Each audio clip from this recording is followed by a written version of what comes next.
semua manusia yang namanya keturunan Adam itu telah berbuat dosa. Jadi ada yang namanya dosa asal. Oke, dosa asal. Dosa warisan ya. Jadi kan dosa itu kan ada dua macam kan. Ada dosa asal atau dosa warisan, ada dosa perbuatan, Beb. Dalam mulut bayi-bayi aku telah menaruh sebuah kekuatan untuk membungkam musuh dan lain sebagainya. Lalu kalau kita membaca beberapa peristiwa di Alkitab, Yeremia sudah dipilih Tuhan dari sejak dalam kandungan ibunya, ya kan. Yohanes Pembaptis adalah seorang yang sudah penuh dengan Roh Kudus bahkan dari dalam kandungan ibunya. Jadi ada privilege, ada anugerah, ada kasih karunia Tuhan, ada belas kasihan Tuhan, kasih karunia Tuhan secara khusus kepada bayi kan, berarti anak-anak bahkan dari dalam kandungan ini. Jadi itu yang Alkitab bilang. Jadi kan ada menurut gua ada ada kasih karunia Tuhan juga buat anak-anak, khususnya bayi-bayi.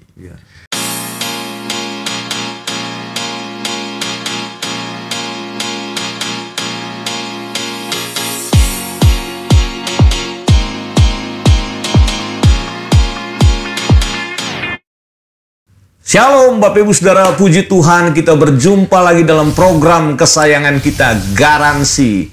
Gali kebenaran sejati, membahas yang esensi bukan yang sensasi. Puji Tuhan, hari ini kita masih ditemani oleh seorang hamba Tuhan yang malang melintang di dunia pelayanan, Kak Elia Makarawung. Apa kabar Kak Elia? Dahsyat, luar biasa. Yes. Haleluya. Malang dan melintang. Malang melintang. Udah ke Malang melintang. Saya lu bet ya. Puji Tuhan. Nah, gini Kak El, jadi Garansi kali ini saudara-saudara kita akan menjawab pertanyaan dari pemirsa Garansi nih Kak. Seru karena pertanyaannya itu bukan ngeri-ngeri sedap, tapi sedap-sedap ngeri. Ya katakan lo begitu ya. Dibolak-balik sedap-sedap ngeri, kan kemarin kita udah bahas tentang akhir zaman. Nah, sekarang ada pertanyaan yang masuk nih Kak. Jadi gini, secara umum mungkin ya orang-orang ini bertanya gini, kalau misalkan ada bayi yang baru lahir ya, katakanlah itu dari pasangan anak Tuhan nih, kemudian ya Tuhan kasih kesempatan untuk hidup 1 minggu atau mungkin 1 bulan, tiba-tiba oleh karena sesuatu hal, tiba-tiba bayi itu meninggal gitu. Nah sekarang pertanyaannya adalah yang masuk begini, bagaimana nasib bayi itu? Apakah dia akan ke sorga atau ke neraka? Gitu Kak ya. Jadi dia lahir dari pasangan anak Tuhan, suami istri yang udah kenal Tuhan. Kalau pandangan secara umum kan mungkin ya karena orang tuanya Kristen ya pasti ke sorga lah karena dia mirip Kristus. Menurut kalian dalam pandangan Alkitab bagaimana? Iya, memang ini pertanyaan yang sangat yang sangat krusial, tapi tidak mudah juga untuk dijawab memang. Mengapa begitu? Jadi ini kan pertanyaan yang jawabannya di dalam Alkitab itu jujur aja ya. Alkitab tidak secara eksplisit memberitahu dan menjelaskan tentang hal ini dengan gamblang lah gitu. Artinya tidak ada penjelasan yang gamblang, yang eksplisit dari Alkitab tentang kemana seorang bayi yang mati, apakah dia ke sorga atau ke neraka. Sekali lagi, Alkitab tidak memberitahu atau menjelaskan kepada kita secara detail, secara eksplisit, secara tegas, secara gamblang. Tapi dari beberapa ayat firman Tuhan, kita bisa mengambil kesimpulan atau penafsiran sebenarnya sih, Bet. Jadi gue mau jawab dulu pertama, bahwa yang harus kita pahami ini, semua manusia yang namanya keturunan Adam itu telah berbuat dosa. Jadi ada yang namanya dosa asal. Oke, dosa asal. Dosa warisan ya. Jadi kan dosa itu kan ada dua macam kan. Ada dosa asal atau dosa warisan, ada dosa perbuatan, Beb. Dosa asal atau dosa warisan itu adalah dosa yang kita wariskan dari Adam dan Hawa, nenek moyang kita yang jatuh dalam dosa. Makanya setiap bayi yang lahir, ya dia berdosa. Bukan karena perbuatan, bukan karena dosa perbuatan, tapi dosa warisan, dosa asal. Ya. Jadi ada dosa yang kedua adalah dosa perbuatan. Jadi kan seorang bayi itu kan dia belum bisa berbuat dosa kan, tapi dia sudah berdosa menurut pandangan Alkitab. Kenapa begitu? Karena ada dosa warisan, dosa asal, ya kan. Nah coba lu baca dulu ini salah satu ayat yang seringkali dipakai ya untuk menjadi dasar ya kan. Di Mazmur ya, Mazmur pasal 51 ya. Mazmur 51 ayat yang ke-7 kalau nggak salah ya kan. Mazmur 51 ayatnya yang ke-7, demikian kata firman Tuhan. Sesungguhnya dalam kesalahan aku diperanakan, dalam dosa aku dikandung ibuku. Ya itu kan. Jadi pemazmur berkata bahwa dalam kesalahan aku diperanakan dikandung ya kan. Nah dalam dosa aku dikandung ibuku. Jadi bayi itu dari sejak dalam kandungan aja dia udah berdosa, bukan karena dosa perbuatannya. Jadi kan belum berbuat dosa kan. Tapi ada dosa yang Alkitab bilang itu dosa asal itu, dosa warisan itu dari Adam dan Hawa. Kenapa? Karena Alkitab berkata karena dosa Adam, karena dosa satu orang, maka dosa itu masuk kepada semua keturunannya gitu. Itu yang disebut dengan dosa asal, dosa warisan ya. Ada jenis kedua dosa perbuatan ya. Bayi ini kan belum melakukan dosa perbuatan kan, tapi dia sudah berdosa, berdosa karena dosa warisan itu. Dan Alkitab berkata kan upah dosa itu maut. Ya. Nah ini hal yang pertama yang gue mau sampaikan. Jadi ini pandangan Alkitab ya sekali lagi bahwa semua orang telah berbuat dosa. Ya, termasuk bayi kan, kalau semua orang kan berbuat dosa ya pasti termasuk bayi. Karena itu yang gue bilang kan, bayi itu belum berbuat dosa tapi dia sudah mempunyai dosa warisan dosa asal. Itu yang pertama. Nah yang kedua adalah yang gue mau sampaikan adalah Alkitab juga memberi pandangan atau Alkitab memberitahu kepada kita bahwa Tuhan kita ini adalah Tuhan yang mengasihi semua orang termasuk anak-anak. Dan gue percaya karena itulah Tuhan juga mau menyelamatkan anak-anak termasuk bayi-bayi. Ada beberapa ayat firman Tuhan yang bisa menjadi acuan kita ya. Bahwa Yesus berkata jangan halangi anak-anak ini datang kepadaku. Lalu di Mazmur juga dalam mulut bayi-bayi aku telah menaruh sebuah kekuatan untuk membungkam musuh dan lain sebagainya. Lalu kalau kita membaca beberapa peristiwa di Alkitab, Yeremia sudah dipilih Tuhan dari sejak dalam kandungan ibunya ya kan. Yohanes Pembaptis adalah seorang yang sudah penuh dengan Roh Kudus bahkan dari dalam kandungan ibunya. Jadi ada privilege, ada anugerah, ada kasih karunia Tuhan, ada belas kasihan Tuhan, kasih karunia Tuhan secara khusus kepada bayi kan berarti anak-anak bahkan dari dalam kandungan ini. Jadi itu yang Alkitab bilang. Jadi kan ada menurut gua ada ada kasih karunia Tuhan juga buat anak-anak khususnya bayi-bayi. Lalu pertanyaan lu tadi kan, lalu kalau begitu anak-anak ini kalau mati, bayi-bayi ini kalau mati masuk ke surga atau ke neraka? Alkitab sekali lagi tidak memberitahu. Dan gue juga tidak bisa memutuskan untuk bahwa bayi-bayi itu semua masuk surga. Tapi gue menyampaikan beberapa pandangan ini. Nah pandangan yang pertama adalah pandangan orang-orang yang berkata, kalau bayi mati dia otomatis masuk surga. Karena tadi ayat-ayat tadi yang gue bilang tadi.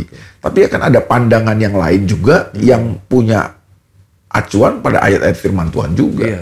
Bahwa tidak serta-merta bayi itu masuk surga kalau dia mati. Kenapa? Karena tadi ada dasar-dasar itu kan, ada acuan-acuan itu bahwa semua orang sudah berdosa, ya kan? Walaupun dia belum melakukan dosa perbuatan, tapi ada dosa warisan, ada dosa asal atau dosa warisan. Itu yang gue bisa jawab sih, Bet. Jadi menjawab pertanyaan itu memang tidak mudah. Tapi kalau lu tanya sama gue, pandangan gue sendiri bagaimana? Pandangan gue sendiri sih, gue percaya Tuhan itu punya hikmat, punya keadilan, punya kedaulatan. Dan itu berlaku juga dengan pasangan-pasangan yang begini ya, Kak. Maksudnya, kalau tadi kan dalam konteks pasangan sesama anak Tuhan Kristen gitu ya. Menikah, kemudian bayinya lahir, setelah lahir dalam 1 minggu, 2 minggu, 1 bulan, 2 bulan karena sesuatu dan lain hal meninggal. Tapi dalam konteks suami istri yang tidak kenal Tuhan sama sekali, kemudian melahirkan dan sama modelnya gitu. Apakah itu berlaku juga seperti itu ya? Ya itu gue bilang ada dua pandangan yang berkembang. Ada orang yang pandangan-pandangan dari sekelompok orang yang berkata bahwa kalau dia pasangan yang sudah dalam Tuhan, suami istri orang tuanya sudah dalam Tuhan, anaknya pasti otomatis masuk surga gitu kan. Nah, ya itu nggak seiman ke neraka. Kalau yang tidak seiman, bukan tidak seiman, yang tidak di dalam Tuhan, bayi itu bisa mati kemana? Oh, masuk neraka. Nah, kalau gue sih gue tidak setuju dengan pandangan itu sebenarnya. Kesannya sadis banget. Iya, jadi, nah sekarang bagaimana pertanyaan kalau misalnya si ayahnya anak Tuhan, si ibunya bukan anak Tuhan. Nah, itu lagi. Masalah kan ada pernikahan yang tidak seiman itu kan ada kan, pasangannya tidak seiman. Nah, bagaimana anaknya dong kalau begitu kan? Nah, jadi kalau menurut gue pandangan itu sih, menurut gue sih gue nggak terlalu setuju ya. Tapi yang menurut gue pandangan gue adalah bahwa Tuhan itu punya kasih karunia, Tuhan punya kedaulatan, Tuhan punya hikmat yang nggak bisa kita jangkau dan kita pikirkan, dan yang pasti bahwa Tuhan menghendaki semua orang diselamatkan. Itu dalam rencana Tuhan. Jadi ada ayat juga yang seringkali dipakai memang oleh kelompok-kelompok yang berkata bahwa bayi itu kalau mati karena dia belum berbuat dosa, pasti dia masuk surga. Sekali lagi, untuk sampai kepada kesimpulan atau kita berkata bahwa semua bayi yang mati pasti masuk surga, ya itu kedaulatan Tuhan. Itu kedaulatan Tuhan lah kalau cara masuk surga. Tapi yang bisa gue jelaskan adalah, pandangan gue adalah yaitu bahwa Tuhan punya kasih karunia, Tuhan punya kedaulatan tersendiri, Tuhan punya hikmat, ya kan, Tuhan punya keadilan, ya kan, untuk memutuskan ini ya. Jadi kalau Alkitab tidak memberitahu secara eksplisit, secara gamblang, ya kita jangan jadi Tuhan ya kan. Jangan so tahu ibaratnya. Kita jangan mengambil tempatnya Tuhan yang kita memutuskan dia masuk surga atau dia tidak masuk surga, atau dia masuk neraka, yang satu masuk surga. Ya kita nggak bisa begitu. Tapi pandangan gua adalah itu. Menurut gua Tuhan punya kasih karunia, Tuhan punya hikmat, Tuhan punya kedaulatan, keadilan tersendiri ya. Contohnya kan kayak banyak orang memakai ayat itu juga kan, yang Daud anaknya itu kan. Daud berpuasa buat anaknya ya. Jadi ini anak hasil dari skandal kan. Jadi Daud ini punya skandal sama Batsheba kan. Batsheba ini adalah istri Uria. Ya kan? Prajuritnya Daud. Nah, Daud kemudian ada affair sama Batsheba. Dia punya skandal dengan Batsheba, dan akhirnya dari skandal itu kan Batsheba mengandung. Dan akhirnya anak itu lahir. Memang Nabi Nathan sempat menubuatkan kan, waktu dia menegur Daud bahwa anak yang dikandung Batsheba akan mati sebagai resiko daripada dosa yang diperbuat oleh Daud itu. Nah, itu kan berarti langsung, itu kan karena anak hasil hubungan gelap ibaratnya. Nah, Daud, kebanyakan orang kan langsung gitu, pasti ke neraka, hubungan gelap. Nah, Daud kemudian kan waktu anak itu lahir sakit anaknya kan. Nah, Daud berdoa, berpuasa loh supaya anaknya itu sembuh ya kan. Tapi ternyata setelah beberapa hari Daud berpuasa, menangis, dia tidak mau makan, bahkan dia kan dirayu oleh pegawainya, dia tidak mau makan, dia menyendiri. Tapi begitu anaknya mati, Daud berhenti berpuasa. Daud langsung membasuh muka, lalu dia makan. Ini staf-stafnya, pegawai-pegawainya kan kaget. Waktu anaknya belum mati, masih sakit, Daud berpuasa. Iya kan, menangis, nggak mau makan. Tapi begitu anaknya mati, kok Daud malah seperti bergembira gitu kan. Maksudnya dia udah nggak puasa lagi, dia makan, terus dia berhenti berpuasa, menangis, ya kan. Lalu ditanyalah oleh mereka kan kepada Daud, kenapa kamu berhenti berpuasa? Kenapa kamu sudah makan? Waktu anakmu hidup, kamu berpuasa, kamu tidak makan, kamu menyendiri, kamu menangis, meratap. Lah sekarang anakmu mati, justru kamu makan, keluar kamar, lalu berhenti berpuasa, berhenti meratap dan sebagainya. Daud berkata bahwa ya karena anakku sudah mati katanya kan. Aku akan pergi ke sana sementara dia tidak akan pernah kembali ke sini. Coba dulu baca dulu deh ayatnya di 2 Samuel ya, pasal 13 ya. Oke, kita akan lihat 2 Samuel 12 ya. 2 Samuel 12 ayat 13 coba Bet. Kalau tidak salah. 2 Samuel pasal 12 ayat 13 ya. Iya. Oke.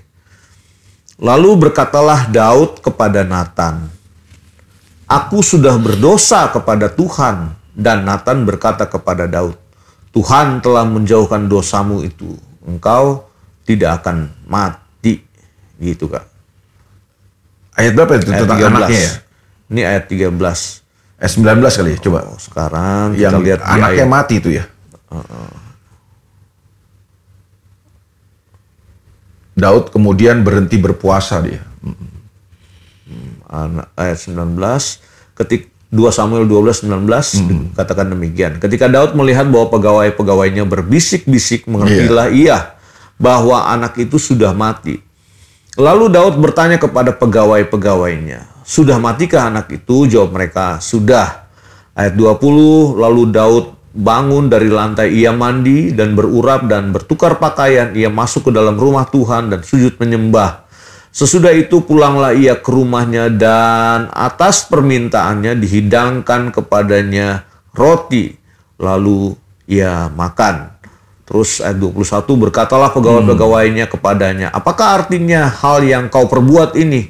Oleh karena anak yang masih hidup itu, engkau berpuasa dan menangis. Tetapi sesudah anak itu mati, engkau bangun dan makan." Nah ayat 22, jawabnya, "Selagi anak itu hidup, aku berpuasa dan menangis karena pikirku, siapa tahu Tuhan mengasihani aku sehingga anak itu tetap hidup." Ayat 23, "Tetapi sekarang ia sudah mati. Mengapa aku harus berpuasa? Dapatkah aku mengembalikannya lagi? Aku yang akan pergi kepadanya." Nah, aku yang akan pergi kepadanya kan katanya. Terus? "Tetapi ia tidak akan kembali kepadaku." Iya. Nah, itu diterjemahkan kadang-kadang oleh orang-orang yang pro kepada bayi-bayi ini masuk surga adalah, nah Daud sendiri berkata begitu kan. Jadi aku sendiri yang akan pergi ke sana kan. Kepadanya, jadi asumsi mereka adalah atau penafsiran mereka adalah Daud sedang berkata, aku yang nanti akan masuk surga kan ke sana. Nah, jadi, anaknya yang tidak akan kembali ke sini gitu. Iya. Nggak mungkin dia kembali kemari. Tapi beberapa pandangan ya yang lain, kelompok yang lain atau hamba Tuhan yang lain berkata bahwa yang dimaksud Daud itu adalah kematian, bukan masuk surga kan. Bukan masuk surga, bahwa aku yang akan ke sana, maksudnya Daud yang akan mati kan. Aku satu saat Daud akan mati, tapi anak itu kan sudah mati ya, nggak mungkin dia yang jadi hidup gitu. Jadi intinya sih sekali lagi untuk menjawab pertanyaan itu, Alkitab tidak secara eksplisit. Alkitab tidak menjelaskan secara gamblang tentang nasib daripada bayi-bayi yang mati itu, masuk surga atau masuk neraka. Itu yang pertama. Tapi yang kedua adalah, gue tetap percaya bahwa Tuhan dalam kedaulatannya, dalam kasih karunia-Nya, dalam hikmat-Nya, dalam keadilan-Nya, Dia menghendaki semua orang untuk selamat kan, termasuk bayi-bayi juga kan. Nah, kalau berdasarkan itu kan berarti manusia kan katanya akan dihakimi menurut atau berdasarkan perbuatannya. Ya kan? Dan ada beberapa catatan Alkitab tentang bagaimana ada bayi-bayi yang dari sejak dalam kandungan ibunya, Tuhan sudah kasih privilege, Tuhan sudah kasih karunia. Intinya apa? Seandainya pun bayi-bayi itu masuk surga, mereka masuk surga bukan karena perbuatan mereka kan, Bet. Mereka masuk surga karena kasih karunia Tuhan, karena anugerah Tuhan itu. Jadi memang tidak ada orang yang bisa masuk surga karena perbuatan. Jadi dari situ kita sudah dapat gambaran ya, artinya tentang masalah surga dan neraka itu domainnya Tuhan. Jadi untuk menjawab pertanyaan itu apa bayi-bayi masuk surga atau masuk neraka? Ya masing-masing kita